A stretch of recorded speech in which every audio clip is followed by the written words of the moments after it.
Salut à tous, je suis Hazard, on se retrouve pour une nouvelle vidéo, un nouveau live où je vais réagir à une vidéo de Vision qui est, je vous le dis parce que j'ai encore oublié, parce que je travaille mal comme d'habitude, cette disparition glacera le sang, le cas de Timothy Pitzen Enigma 031. Bien évidemment, j'avais voulu vous demander d'aller vous abonner à Vision, voilà, s'il vous plaît, allez vous abonner à lui parce que c'est son travail, voilà, moi je vais juste réagir parce que j'ai faim. Et j'ai envie de faire des vidéos en même temps, et du coup, je me suis dit pourquoi pas mêler l'utile à l'agréable. Voilà.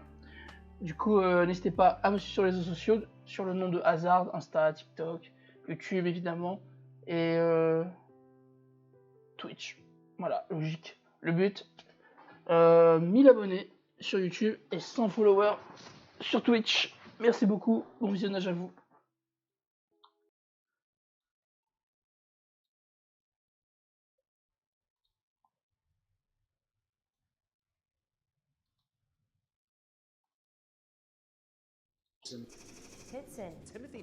Timothy Pitzen. Tu ne le retrouveras jamais. Voici l'affirmation macabre d'une mère de famille après avoir mis fin à ses jours dans un motel. Le 11 mai 2011, un enfant sortait de l'école avec sa mère pour aller visiter des zoos et jouer dans des parcs aquatiques, mais celui-ci disparaît subitement des radars. Aujourd'hui, nous sommes le 3 avril 2019 et il semble avoir refait surface. Un adolescent a été retrouvé prétendant être celui qui a disparu il y a 8 ans.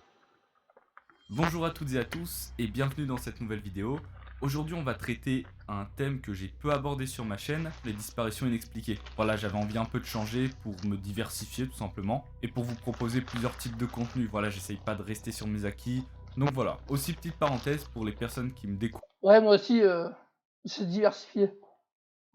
Découvrir avec cette vidéo, n'hésitez pas à vous abonner à la chaîne. Voilà, je raconte pas mal d'histoires liées au mystère et parfois à la nostalgie, et parfois les deux en même temps. Donc si vous kiffez regarder des vidéos plus ou moins longues en mangeant ou avant d'aller vous coucher, et ben vous êtes tombé sur la bonne chaîne. Sur ce, on est parti.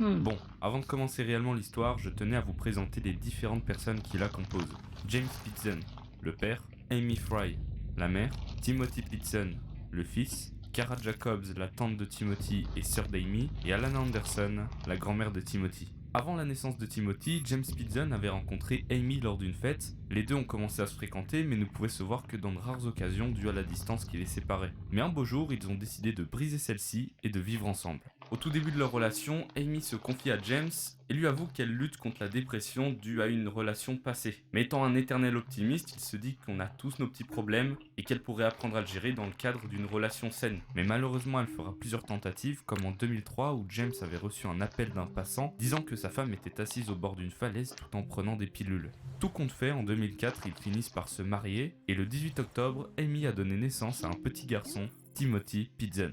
Alors au début tout se passe bien, mais au fur et à mesure que les années passent, des tensions commencent à naître au sein du couple. Comme par exemple à cause du fait que Amy soit restée en contact avec un de ses ex-maris, il se serait même vu sans que James n'en soit tenu au courant, mais comme on le sait tous, tout se sait un jour, et ça a évidemment contribué au dégradement de la relation. De plus, selon Kara Jacobs, la tante de Timothy, Amy était craintive à l'idée d'un nouveau divorce. C'était certainement une préoccupation et une inquiétude pour elle. En parallèle, ses problèmes psychologiques ne s'arrangent pas, à tel point qu'elle a peur de perdre la garde de Timothy. D'ailleurs, Kara Jacobs s'est exprimée à propos de ses problèmes psychologiques, et elle a avoué que ça allait évidemment pas l'arranger en cas de divorce si elle voulait obtenir la garde de son enfant. Mais jusqu'à maintenant, rien de dramatique, ça reste encore au stade de la confrontation, jusqu'au 11 mai 2011, la date à laquelle le drame débute.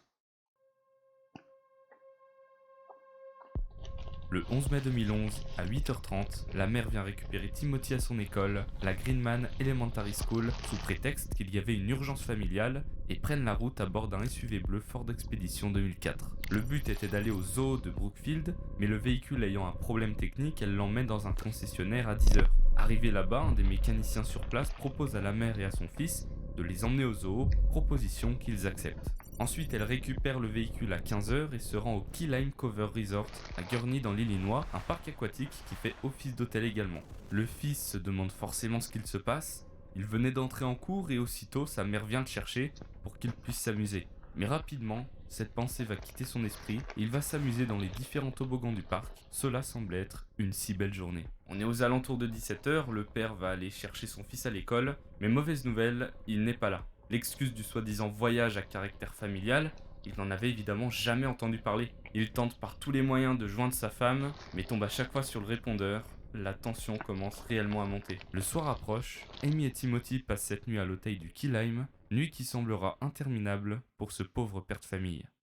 La mère et son fils quittent l'hôtel au petit matin. En parallèle, James, n'ayant toujours aucune nouvelle, décide de signaler la disparition aux autorités. Pendant ce temps, Amy et Timothy reprennent la route en se dirigeant à 250 km d'ici, à Wisconsin-Dells, et s'inscrivent au Kalahari Resort, un autre hôtel composé d'un parc aquatique. Dans l'après-midi, elle l'emmènera acheter des jouets et fera le plein d'essence. Le soir, ils dorment dans ce même hôtel, et l'inquiétude du père ne fait qu'augmenter. Il n'y a pas une minute qui passe sans qu'il se pose cette fameuse question: où est ma femme et mon fils ?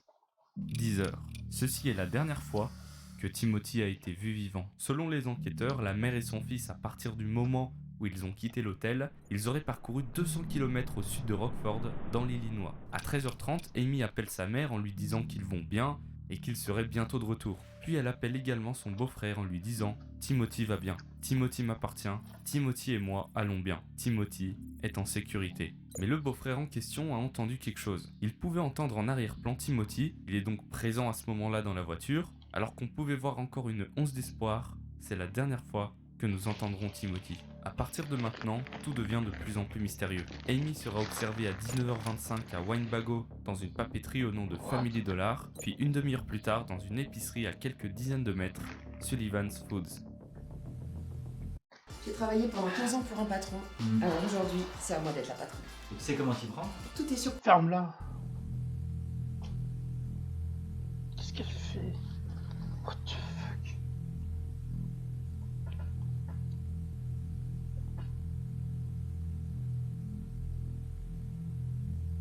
Les gens sont vraiment bizarres, hein. Ils sont vraiment bizarres. À 23h15, Amy se rend dans un motel, le Rockford Motel, et prend une nuit. Le père est toujours dans une attente insoutenable que sa femme et son fils rentrent à la maison. Comme tous les matins, la femme de ménage du motel fait les chambres, et c'est au tour de la chambre 108. Elle toque à la porte, aucune réponse. Elle toque une deuxième fois, toujours pas de réponse. Elle finit alors par rentrer et constate le corps sans vie d'Amy. Elle s'était tranché les poignets et avait fait une overdose d'antihistaminique. Cependant, Timothy n'est pas là. Il n'y a d'ailleurs aucune preuve fondamentale qui indique sa présence. Pas de vêtements, aucun des jouets qu'elle lui a achetés pendant le périple, et pas de sac à dos. Et en plus de ça, les vêtements qu'elle portait au moment où elle avait quitté le Kalahari Resort, ainsi que son téléphone, ne sont pas présents non plus dans la chambre. Mais par contre, ce que la femme de ménage remarque assez vite, c'est une enveloppe déposée délicatement sur le lit. À l'intérieur se trouvent des photos de Timothy, une note et 2 lettres destinées à la mère et à une amie. Sur la note était indiqué que Timothy était en sécurité, mais qu'il ne serait jamais retrouvé. Et sur la lettre destinée à la mère était inscrit mot pour mot: « J'ai emmené Timothy dans un endroit sûr et il t'aime. S'il vous plaît, sachez que rien de ce que vous auriez pu dire ou faire ne m'aurait fait changer d'avis. » N'importe quoi. Rapidement, des recherches ont débuté pour élucider le mystère. Les enquêteurs vont alors rapidement se tourner vers son véhicule, le Ford Expedition 2004. En l'analysant, on se rend compte que le véhicule est sale. Il y a de la boue et de l'herbe qui y sont retrouvés. Et après quelques tests, la science a pu affirmer que la voiture a été garée dans une zone de végétation contenant peu d'arbres, possiblement à proximité d'un étang. Le test révèle également que des feuilles de moutarde noire et des plantes dentelles sont présentes sur le véhicule, des plantes communes dans la région. Les enquêteurs vont alors émettre des hypothèses concernant les possibles endroits de végétation dans lesquels le véhicule aurait pu stationner, comme le comté de Lee ou le comté de Whiteside dans le nord de l'Illinois, mais aucune recherche effectuée ne sera concluante. Amy était en possession d'un iPass, qui est un boîtier payant sous forme d'abonnement permettant de passer tous les péages de l'Illinois. Grâce à ça, la police a pu retrouver la facture mensuelle indiquant tous les péages par lesquels elle est passée, et il semblerait qu'elle soit passée par les mêmes péages que durant son périple de 3 jours, à 2 reprises, une fois en février et une fois en mars. Comme si elle avait planifié ce plan depuis plusieurs mois. Ah, c'est possible. Ah putain, non. L'analyse du véhicule ne se limite pas seulement à des particules d'herbe, mais également à des traces de sang sur la banquette arrière, appartenant à Timothy. Alors que les enquêteurs sembleraient être enfin sur une piste prometteuse, la famille dira rapidement que l'enfant saignait régulièrement du nez. De plus, après analyse, le sang était beaucoup trop ancien pour que cela fasse l'objet d'une preuve. Ok.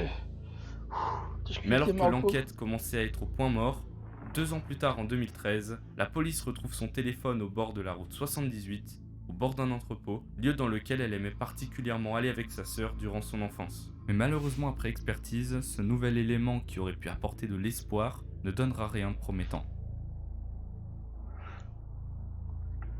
Sinon, quand est-ce que Timothy aurait disparu? Peut-être que ça peut nous apporter des éléments de preuve. Eh bien, la dernière fois que nous avions eu la preuve que Timothy était en vie, c'était lors de l'appel le 13 mai à 13h30. Puis à 20h, elle a été observée seule en entrant et en sortant du magasin. Alors oui, le petit aurait pu rester dans la voiture en attendant le retour de sa mère, mais c'est bizarre, d'habitude ils sont toujours ensemble. Alors selon moi, il s'est forcément passé quelque chose durant l'après-midi que nous ignorons tous. Le temps passe, les années passent, et aucun élément de preuve viendra alimenter le dossier. En tout cas, pas avant 2019. The boy was found in the Cincinnati area today. He told police his name was Timothy Pitson and that he'd been held hostage for 7 years. Le mercredi 3 avril 2019, un homme interpelle une jeune femme dans la rue, à Newport, dans le Kentucky, en lui disant qu'il est perdu et que son nom est Timothy Pitson. Celle-ci appelle donc la police, qui se rend par la suite sur les lieux. So we had this child who said he ran away. He said he was kidnapped. And we found it. Looks like back in 2011 he was kidnapped. L'adolescent prétend s'être fait kidnapper il y a 8 ans et qu'il a réussi à échapper à ses ravisseurs. Mais alors que l'espoir était grandissant pour les proches de Timothy, les recherches ADN menées par le FBI ont prouvé qu'il s'agissait d'un imposteur, un dénommé Brian Michael Rini. Oh putain. What's your name? Timothy, what's your last name? Brian vient de l'Ohio et a 23 ans au moment des faits, et non 14 comme il le prétendait. Il venait de sortir de prison il y a un mois, et avait déjà été inculpé plusieurs fois pour violence et vandalisme, et a déjà été interné en hôpital psychiatrique, le Windsor Lorraine Wood Center. D'ailleurs, son passé criminel n'est pas récent, puisqu'il a montré des signes depuis ses 13 ans. Bref, quelqu'un de pas très clair.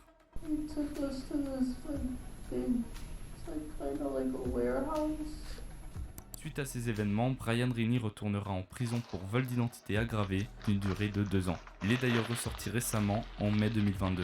Ah, mais enfermez-le. L'immense faux espoir que cet homme Enfermez-le, putain, il sert à rien ce gars-là. Gros respect à la grand-mère qui a su trouver les mots pour le pardonner. I feel so sorry for the young man who's obviously had a horrible time and felt the need to say he was someone else. Bon, maintenant place aux théories sur ce qu'il aurait pu se passer durant ce mois de mai 2011. Oh non.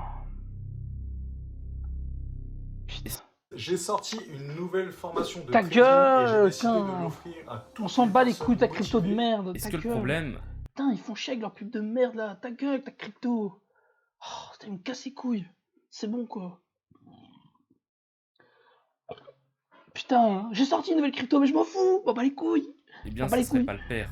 Peut-être qu'il était violent avec sa femme et son fils, Ouais, d'autant aussi. plus qu'elle n'a pas essayé une seule seconde de le contacter durant son kidnapping et ne l'a que brièvement évoqué durant ses lettres. Donc pour moi, ça prouve forcément qu'il y avait des tensions au sein du couple. Cette dernière aurait pu vouloir fuir et protéger son fils et mettre fin à ses jours pour ne plus avoir à subir la pression de son mari. L'enfant serait toujours invisible pour ne pas se faire retrouver par son père, mais en soi maintenant il a grandi, il peut être capable de le dénoncer à la police, voire même se défendre en cas de violence. Alors autre hypothèse, mais dans la continuité de la précédente, peut-être qu'elle n'a pas laissé en vie Timothy. Compte Oh tenu de son non. état psychologique, elle aurait pu commettre l'acte irréparable, sans pour autant laisser son fils dans les mains d'un tortionnaire. Mais bon, il existerait bien des méthodes moins extrêmes, comme le remettre à une autre famille par exemple. La théorie comme quoi Timothy Pitson serait toujours en vie et qu'il serait dans une autre famille, voire dans une secte, reclus de la civilisation humaine, a évidemment été émise et notamment soutenue par la famille.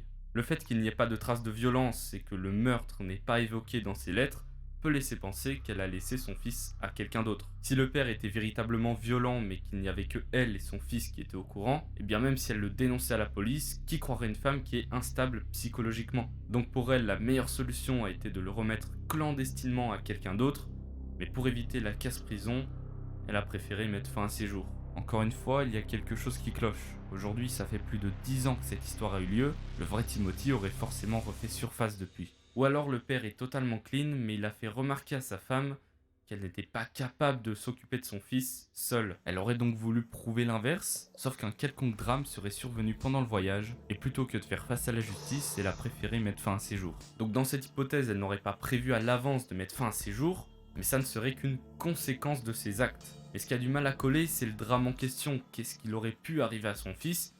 Un accident de voiture? Bah non, puisqu'il n'y avait aucune trace d'impact dessus. Amy ne semble avoir aucune potentielle séquelle. Même le véhicule, bien que sale, n'avait aucun impact. Et puis il y aurait pu avoir des témoins, mais non, rien. Comme si tout avait été prémédité. Je sais pas si vous aussi ça vous fait bader, mais le contraste qu'il y a entre le motif du voyage qui est joyeux, voilà, il va dans des eaux, C'est comme si elle avait organisé tout un long voyage pour lui, pour faire en gros un gros adieu, donc en gros les parcs d'attraction, tout ça. Elle lui a fait faire des trucs de fou avant qu'en gros elle se... Voilà. Et du coup, avant ça, ils ont fait des aventures et tout ensemble. Mais il y a un truc qui me dérange, moi. Normalement, je sais qu'on saigne du nez et tout. Il y a des gens, je sais, il y a des gens qui saignent du nez. Mais quand même, la trace de sang sur l'arrière de la voiture, elle est assez violente quand même. J'ai plutôt l'impression que quand elle a dit que Timothy est en sécurité, de ce que je comprends, enfin en théorie, ça c'est une théorie, attention, je dis pas que c'est ça. De ce que je comprends, on dirait que...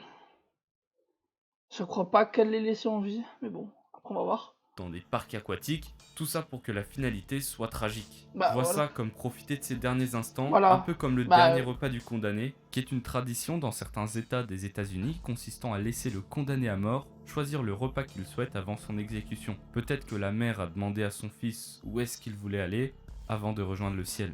Il semblerait que les proches d'Amy n'aient jamais remarqué de problème de dépression ou quelconque autre problème mentaux durant sa jeunesse. Du moins, aucune personne n'en évoque le sujet en postant des messages de condoléances sur The Helly Chapel. Au contraire, elle avait même l'air d'être plutôt appréciée par ses camarades.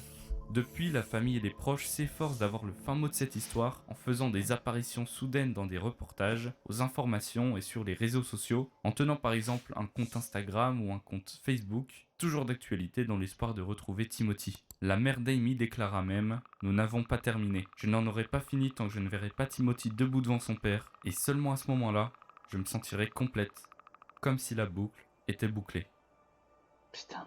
Après autant de temps, on peut être tenté de dire que Timothy est décédé, et c'est malheureusement ce que je pense personnellement, mais comme on dit, pas de corps, pas de crime. Ouais. Il y a eu des cas comme ça de personnes qui sont réapparues 10 ans plus tard, comme le cas d'Amanda Berry, Gina de Jésus et Michelle Knight, séquestrées toutes les trois et qui ont réussi à fuir leur ravisseur 10 ans plus tard, mais je n'imagine pas dans quel état. 10 years ago today, 6-year-old Timothy Pitson missing after his mother, Amy Pitson, unexpectedly picked him up from school here in Aurora.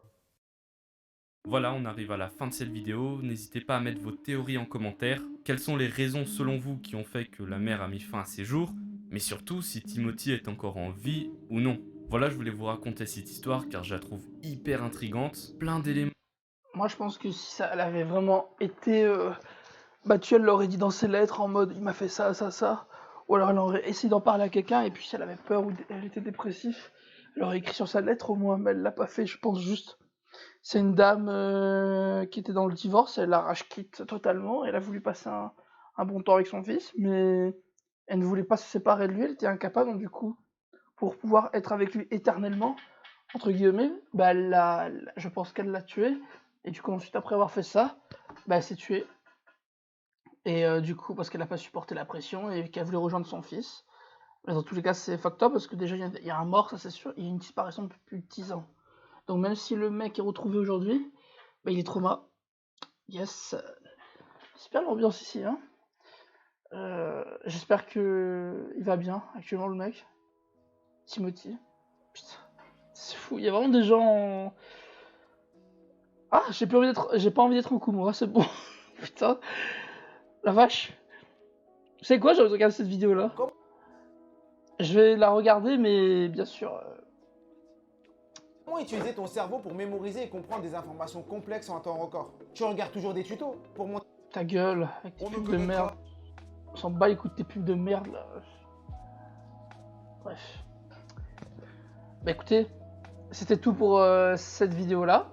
Je vais surenchérir direct sur une autre vidéo. Et puis on se retrouve après. C'était Hazard. Merci beaucoup. Abonnez-vous.